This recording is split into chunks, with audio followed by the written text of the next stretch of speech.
चलिए सर। नमस्कार। आज हम आए हैं संगीत से जुड़े 30 महत्वपूर्ण प्रश्न को लेकर के। तो आइए हम शुरू करते हैं। पहला प्रश्न है, श्रुति व स्वरों के रहने का स्थान कहलाता है, यानी श्रुति और स्वरों के रहने का स्थान क्या कहलाता है? ग्राम, मूर्छना, घर या सप्तक? तो हमारा सही जवाब होगा ग्राम। आगे देखेंगे,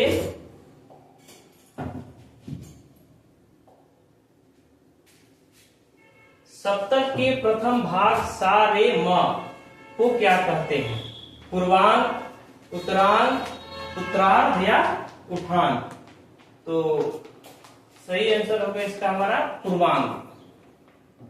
आगे देखेंगे, किस ताल में विभाग 2-3-2-3 का होता है? किस ताल में विभाग 2-3-2-3 का है? एक ताल, रूपक, झप ताल या 3 ताल?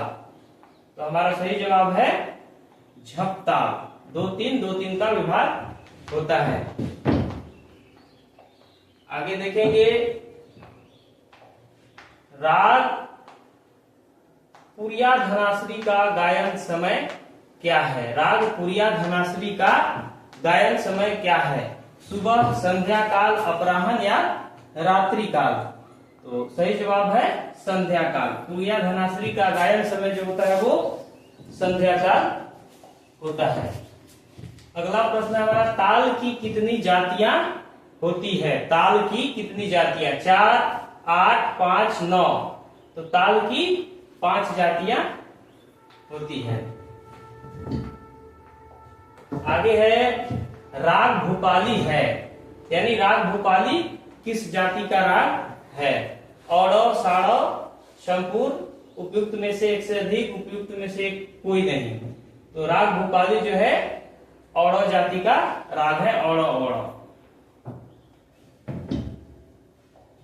अगला प्रश्न है हमारा, हारमोनियम को किस वर्ग में रखा गया है? हारमोनियम को किस वर्ग में रखा गया है? घन, सुशील, तत्व या अवनद? तो जो हमारा हारमोनियम है हवा के जरिए बजता है तो वो है सुशील वाद्य यंत्र। हारमोनियम है सुशील वाद्य यंत्र। आगे देखेंगे, दादरा ताल में कितने विभाग होते हैं? दादरा ताल में कितने विभाग होते हैं? 2, 4, 6, 5? तो दादरा ताल में 2 विभाग होते हैं, धा धीरना, धा तुलना, यानी 2 विभाग इसमें होते हैं। हमारा सही होगा ऑप्शन ए। आगे देखेंगे, 4 ताल किस गायन शैली के साथ बजाए जाते हैं? 4 ताल किस गायन शैली के साथ बजाए जाते हैं? ख्याल, ध्रुपद, धमार, ठुमरी? तो 4 ताल जो है वो ध्रुपद के साथ बजाए जाते हैं। सही जवाब बी।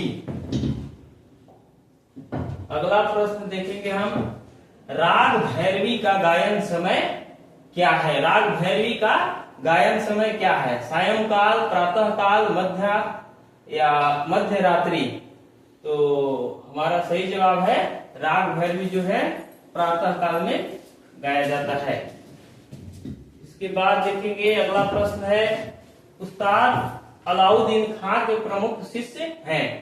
रविशंकर, अनोखेलाल, अमजद अली खां, निखिल घोष? तो अलाउद्दीन खां के प्रमुख शिष्य हैं पंडित रविशंकर। अगला प्रश्न है हमारा, चतुरंग के कितने अंग होते हैं? 2, 3, 4 उपयुक्त में से एक से अधिक, उपयुक्त में से कोई नहीं?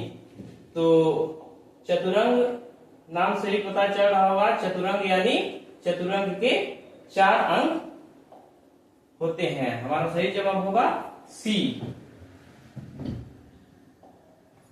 आगे देखेंगे, ताल दीपचंदी। दीपचंदी ताल उपयुक्त है किसके लिए? बड़ा ख्याल, छोटा ख्याल, ठुमरी? उपयुक्त में से एक से अधिक, उपयुक्त में से कोई नहीं? तो दीपचंदी ताल जो है वो है हमारा ये ठुमरी गायन के साथ उपयुक्त होता है। तो हमारा सही जवाब होगा सी, यानी ठुमरी। आगे देखेंगे, तानसेन के पिता थे, यानी तानसेन के पिता कौन थे? मकरंद पांडे, मनोहर पांडे, मार्कंडे पांडे, उपयुक्त में से एक से अधिक, उपयुक्त में से कोई नहीं। सही जवाब हमारा होगा ये तानसेन के पिता थे मकरंद पांडे, ये ऑप्शन सही होगा। आगे है, डागुर बानी के कलावंत कौन थे? ध्रुपद की 4 बानियां हैं, उस बानी से एक बानी है हमारा डागुर बानी, और डागुर बानी के कलावंत कौन थे? तानसेन, राजा सम्मुखन सिंह, ब्रजचंद्र, उपयुक्त में से एक से अधिक, उपयुक्त में से कोई नहीं। सही जवाब हमारा होगा ब्रजचंद्र, ऑप्शन सी। आगे देखेंगे, रागों की उपजातियां कितनी है? रागों की उपजातियां कितनी है? 9, 12, 9, 15, 18, उपयुक्त में से एक से अधिक, उपयुक्त में से कोई नहीं।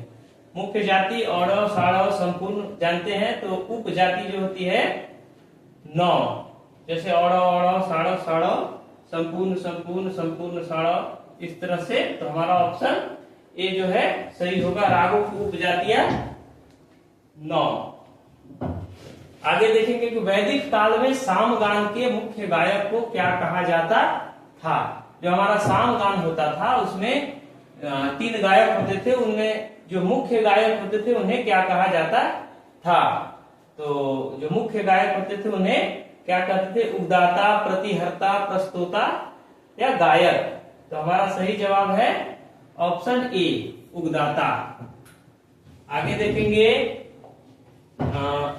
सदारंग का वास्तविक नाम क्या था? सदारंग अदारंग एक साथ नाम आते हैं, तो सदारंग का वास्तविक नाम क्या था? नौबत खां, नियामत खां, फिरोज खां, उपयुक्त में से एक से अधिक, उपयुक्त में से कोई नहीं। तो ये सदारंग का वास्तविक नाम क्या था? तो नियामत खां, यानी ऑप्शन बी सही होगा, नियामत खां। आगे देखेंगे, पंडित कंठे महाराज का संबंध किस वाद्य से है? कंठे महाराज, तो पंडित कंठे महाराज का संबंध किससे है? सितार, तबला, सारंगी, उपयुक्त में से एक से अधिक, उपयुक्त में से कोई नहीं। तो पंडित कंठे महाराज जी का संबंध था तबला से, तबला से संबंध था पंडित कंठे महाराज जी का। अगला प्रश्न है कि तानसेन के गुरु कौन थे? तानसेन के गुरु कौन थे? ए सारंगदेव, जयदेव, स्वामी हरिदास, उपयुक्त में से एक से अधिक, उपयुक्त में से कोई नहीं। तो तानसेन के गुरु थे स्वामी हरिदास, हमारा ऑप्शन सी जो है वो सही होगा। स्वामी हरिदास जी जो थे तानसेन के गुरु थे। अगला प्रश्न है कि थाट कल्याण से उत्पन्न राग है, निम्नलिखित रागों में से कौन सा राग है जो थाट कल्याण से उत्पन्न राग है? बागेश्वरी, भैरव, केदार, उपयुक्त में से एक से अधिक, उपयुक्त में से कोई नहीं। तो हमारा सही होगा कल्याण यानी केदार। केदार राग जो है थाट कल्याण से उत्पन्न राग है, ऑप्शन सी सही है। आगे देखेंगे, सारंगी किस वर्ग का वाद्य है? सारंगी तत्, अवनद, घन, उपयुक्त में से एक से अधिक, उपयुक्त में से कोई नहीं। तो सारंगी जो है हमारा तत् वाद्यंत्र है, यानी ऑप्शन ए सही होगा। आगे देखेंगे, मसित खानीगत किस लय में बजाई जाती है? द्रुत लय, विलंबित लय, मध्य लय, उपयुक्त में से एक से अधिक, उपयुक्त में से कोई नहीं। मसित खानीगत जो बजाई जाती है वो है विलंबित लय, यानी ऑप्शन बी हमारा सही होगा। आगे देखेंगे, भरत ने कितने ग्राम माने हैं? 2, 4, 3, उपयुक्त में से एक से अधिक, उपयुक्त में से कोई नहीं। तो ग्राम कहीं कहीं 3 भी है, लेकिन भरत के द्वारा जो माने गए हैं वो है 2, यानी ऑप्शन ए हमारा सही होगा। भरत ने कितने ग्राम माने? तो 2 ग्राम। आगे देखेंगे, सदारंग एवं अदारंग किसके दरबारी गायक थे? सदारंग और अदारंग यानी किनके दरबार में ये दरबारी गायक थे? अकबर, जहांगीर, मोहम्मद शाह रंगीले, उपयुक्त में से एक से अधिक, उपयुक्त में से कोई नहीं। तो सदारंग और अदारंग जो थे वो मोहम्मद शाह रंगीले के दरबारी गायक थे। ऑप्शन सी हमारा सही होगा। आगे देखेंगे, किसी भी ताल के एक पूरे चक्र को क्या कहते हैं? पहली मात्रा से स्टार्ट होकर के जितने मात्रा की ताल होगी वो एक बार पूरा एक चक्र घूमता है तो उसे क्या कहते हैं? आवर्तन, अनुबंध, चक्र, उपयुक्त में से एक से अधिक, उपयुक्त में से कोई नहीं। तो हमारा सही जवाब होगा, जब एक चक्र पूरा होता है उसे आवर्तन करते हैं। एक चक्र पूरा होगा, एक आवर्तन, 2 चक्र पूरा होगा, दूसरी आवर्तन। तो ये हमारा सही जवाब है ए। आगे हम देखेंगे, निम्न में से अचल स्वरों के नाम क्या है? जो स्वर चलता नहीं है, कभी अपने स्थान से दूसरे स्थान पे बदलता नहीं है। अन्य स्वरों को देखेंगे तो रे अगर अपने स्थान पे है तो कोमल रे उससे पीछे भी है। तो निम्न में से अचल स्वरों के नाम क्या है? साम, साप, साध, उपयुक्त में से एक से अधिक, उपयुक्त में से कोई नहीं। हमारा सही जवाब होगा साप। सा और प जो है हमारा अचल स्वर होगा। आगे देखेंगे, राग दरबारी कान्हड़ा।